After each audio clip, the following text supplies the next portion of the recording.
Welcome to the channel. This is your boy Coach Charles on the Soccer Benchmark. Now, on today's edition, will Arsenal survive without Saka? Can they survive without Odegaard? Yeah?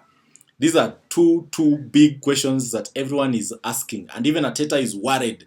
He cannot afford to lose these two players at the same time because there will be a structural difference, there will be a structural problem, and the midfield and attack will not align as it has been aligning for the past season and a half. Now, Liverpool, Arsenal, Manchester City, maybe Chelsea, Aston Villa, I don't know. But those first three teams, will they survive the fixture pile-up? Because I can assure you, there are a lot of fixtures.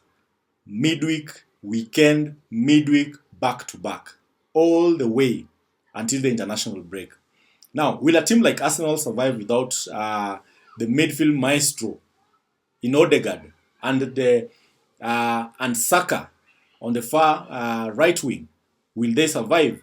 Can City survive the remaining months up to the point where the international break and the transfer window opens in order to replace Rodri? These are questions that are pertinent to all these teams. Liverpool seem to have survived this injury crisis issue, but are they really the real thing? Because they have not played anyone serious until now. So, I'm looking at this situation whereby Liverpool against Chelsea, this is going to be a very open game. And I can assure you, this game is going to be one of those games that will be end to end. But I'm worried a little bit about Cole Palmer. I watched him in the England national team. He looked lost for me. The first game where they lost to Greece, he was nowhere to be seen. This boy basically went hiding. He was, whether it was the tactics or it was the position or the instructions, but Cole Palmer did not give me that good vibe about a player that is able to influence big games. If you look at the game that he played against Finland, this one at least he showed up, but still his body language, his passes, maybe it is about the coach. But now England have a new coach in Thomas Tuchel. Will that change? But Cole Palmer in the international team, in the English national team, was nowhere. He was lost. So if he's going to be lost that way against Liverpool, then Chelsea have no chance. They have totally no chance in beating Liverpool. Because Liverpool is a well-oiled machine. It's a team that is playing with the same wavelength. I believe Chelsea players are still young. They are developing. It's a still team with new players. But if they cannot sustain an attack against Liverpool, then they are not getting any point from Liverpool. I can assure you of that. And if Cole Palmer does not show up, this team is going nowhere. Now, Arsenal without Saka is no Arsenal. And when you remove Odegaard in that equation too, Arsenal is lost. And I can assure you, without these two players, Arsenal may not be able to do much against Bournemouth. Now, Saka is one of those players that give you consistency, game in, game out. If you compare Saka with most of the attacking wingers, he's one of the best. In fact, Saka will walk into any team in the world and start. He will not be on the bench. He will be a starter in any team, you name it. He will be a starter because he is consistent. He's good at what he does. He's creating chances. He's scoring goals. He's offering defensive input. In fact, the tactical structure of Arsenal revolves around Saka and how well he plays. Days when Saka is not performing, Arsenal tend to really underperform. In fact, they struggle to create goals.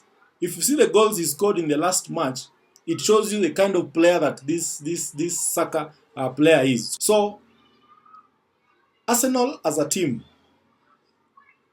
going into the games ahead, they really need these players back into the team. But they cannot have them because they are injured or they are rumored to be injured. So we are watching the space to see whether Saka will be there on this weekend. But if he misses, Arsenal will struggle.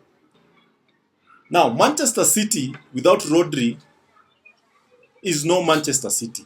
But so far, so good. They have managed to conjure very good results. They've beaten teams. They've drawn. In fact, they survived Arsenal. Yeah. So Pep Guardiola is not one of those coaches that like uncertainty, and I have a feeling that he will go all out in January to get a replacement for Rodri, because Rodri is a world beater. That is one of the best defensive midfielders ever.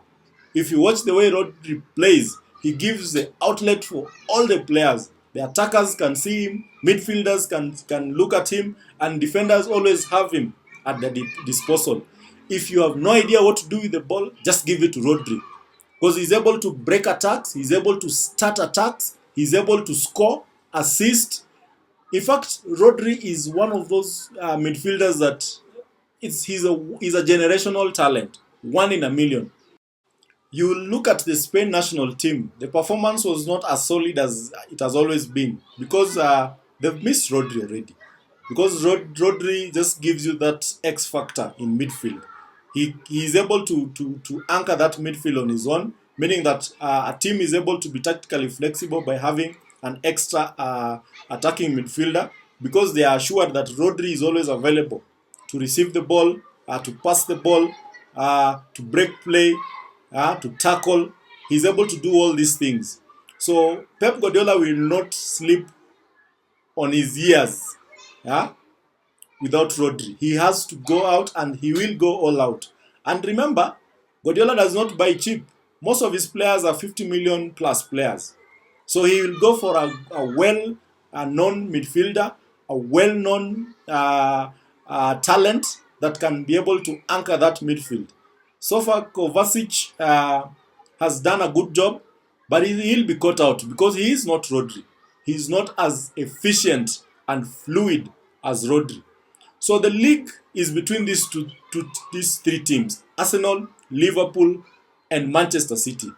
And the only question that we are asking is, who will go the long way? Who will survive the fixture pile-up? Who will survive the weekend and midweek fixture every day until the season ends? This is gonna be interesting. Remember, the FA Cup is around the corner. The Club World Cup is around the corner. So these three clubs really need to manage what they have, and that is where a team like Chelsea can run under the radar if they manage to put a consistent performance going forward. Aston Villa has the talent, but I have a feeling their team is still short on talent, is still short on numbers. A team like Tottenham is inconsistent. Manchester United don't even start. So going forward, this league is going to be interesting. And starting this weekend, when teams are looking at December now, it's going to be very, very, very competitive. Thank you for watching. This is your boy Coach Charles. If you've not subscribed to the channel, please do. We are building this thing brick by brick, day by day. Now, leave a comment. Give me a like. Share widely. Let's play football the United way.